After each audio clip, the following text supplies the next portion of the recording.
Alrighty, so I want to delve in and start talking about Unit 10.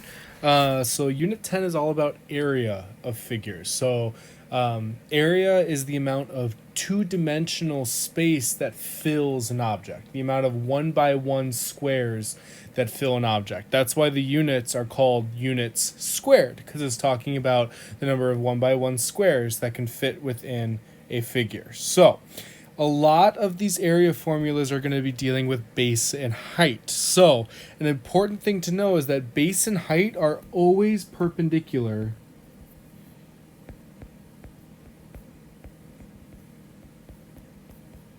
to each other. Okay? So that's how we know base and height. And so these first three formulas are going to be really big with base and height. So parallelogram, the area of a parallelogram is base times height. That's all it is. And it's the same thing for a rectangle, base times height. You might be more familiar with a rectangle. Square, same thing, base times height, but because the base and the height are the same, they're the length of the side, it's just side squared. Also, base times height, whatever you prefer. Okay, so those three are all pretty simple. So, find the area of the parallelogram. Let's do example 1. So find the area of parallelogram. You'll see we don't have the height here. Okay? Instead, what I need to do is I need to draw in my height. Draw in a perpendicular, and that's going to be the height. Well, if you'll notice what happens then, we have everybody's favorite. We have a 30, 60, 90 triangle that forms with the hypotenuse of 8. Okay, so the hypotenuse is 8. So I'm going to go backwards to the side across from 30. So I'm going to divide by 2. That's going to give me 4. Then I'm going to go forward to the side across from 60. So I need to multiply by the square root of 3. So my height is going to be 4 square roots of 3. So then all I need to do now is use my area formula. So the area of a parallelogram is base times height. We know the base is 15. We just found that the height is 4 square roots of 3. So if I simplify this, 15 times 4, that's going to give me 60. So 60 square roots of 3 units squared. In this unit 10, the units on your answers are going to be super important. Okay, so make sure that you have your height and your base, and that your height is perpendicular to your base when you're doing these problems. Okay, next problem says a parallelogram has an area of 135 square feet and a height of 12 feet. What is the length of the base? So we know the area formula is base times height. What we want to do here is just plug in what we know. We know the area is 135. We don't know the base, and we know the height is 12. So in order to undo, we want to find the length of the base, so we got to undo this. We got to divide both sides by 12. I got to grab my calculator real quick. So 135 divided by 12 is going to give me that the base is 11.25 feet. Okay? Last problem on this page. The base of a rectangle is half its height. So you see rectangle, that tells you we're dealing with area equals base times height. And the base is half the height. So the base depends on whatever the height is. So the height I'm going to call x. And what do I have to do to the height in order to get the base? The base is half the height. Okay, so now I know the total area. The total area of the rectangle is 50 units squared. Find the base and the height. So I just plug in what I know. I know the area is 50. I know the base is being represented by x divided by 2, or 1/2 x. And then the height is being represented by x. So I get 50 equals x squared divided by 2. Multiply both sides by 2, so I get 100 equals x squared. So x is going to equal plus or minus 10, because I'm going to take the square root of both sides. and we need x to be the positive version. So the height is going to be 10 units, and the base is going to be half that, so it's going to be 5 units. And notice, base times height, 10 times 5, that's going to give me 50. Okay? So that wraps up the first 3 examples.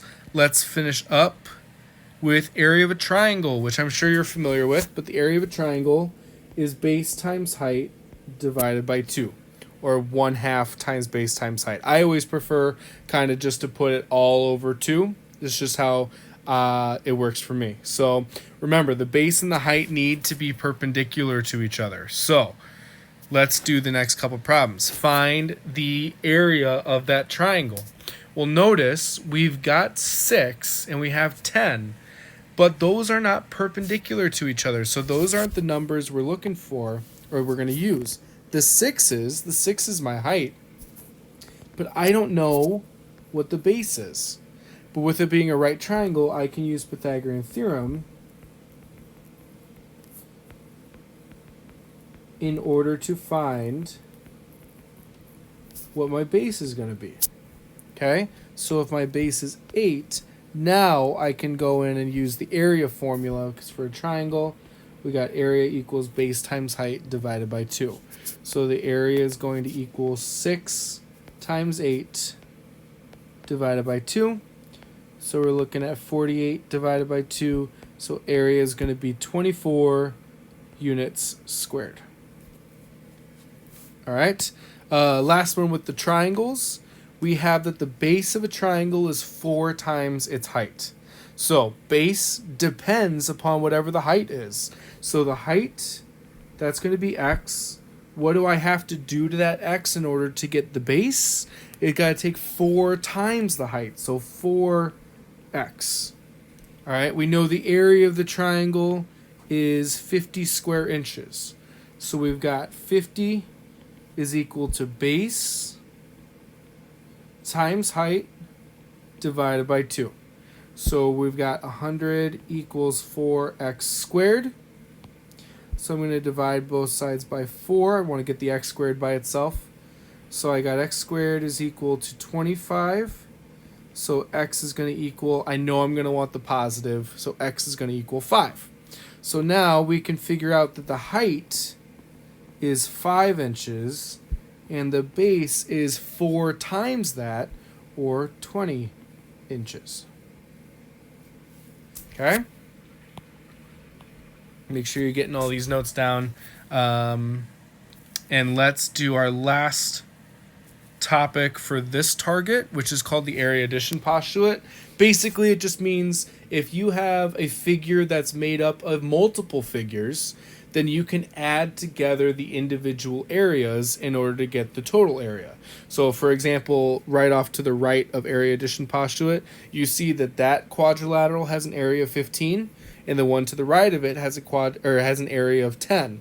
So in total, that figure, if I were to shade in this whole thing, that total area would be 25, just 15 plus 10. Okay? It also works in the other way where, let's say you see an A, we want to find the area of the shaded region. Well, the area of the shaded region is being disrupted by that triangle. So what we could do is find the area of the parallelogram, the total parallelogram. Like if I were to shade in this entire thing, I could do that. Okay?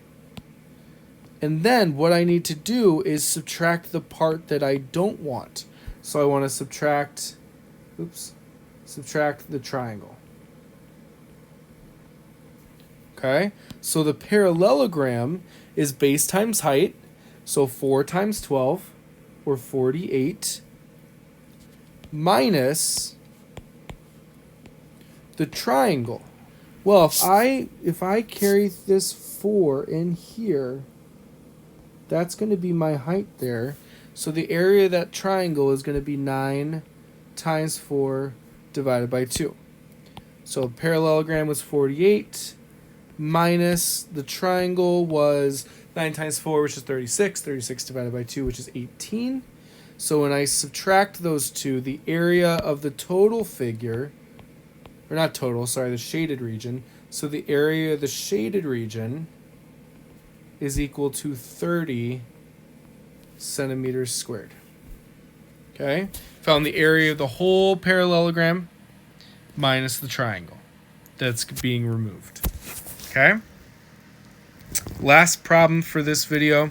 A robotic vacuum cleaner can clean 2 square meters of carpet in 8 minutes. About how long does it take to clean a carpet covering a room with the dimensions on the right?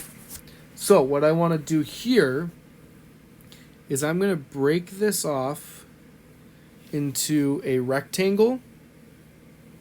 Okay, rectangle up here and a square down there. Okay, I can correctly assume on this, and I'll tell you on the worksheet if you can assume the right angles. Okay, so the top rectangle, if this whole thing is 9 and I know this part is 5, then I know the height of the rectangle is going to be 4, and that the side like down here is going to be 5. So I'm breaking up that 9. All right, so the rectangle, base times height, 9 times 4 is going to give me 36 meters squared. The square is going to be 5 times 5, or 25 meters squared. So the total area of this carpet is going to be 61 meters squared. Okay? Now, a robotic vacuum, and this part's key, because the question is how long is it going to take? So we're solving for time, not meters squared. So we know that it can clean 2 square meters in 8 minutes. So we're going to convert the 61 meters squared. We need to convert that into minutes. Okay? So in order to do that, my unit rate that I'm going to use is 2 square meters in 8 minutes. And since I want to solve for minutes on top, that means 8 minutes is going to be on top here, because I need that units of minutes to be on top. And on the bottom is 2 meters squared. And we do that so that the units of meters squared can cancel. All right, so now we just multiply across. We got 61 times 8, which is going to give us 488, divided by, if I multiply across in the denominator, I'm going to get 2.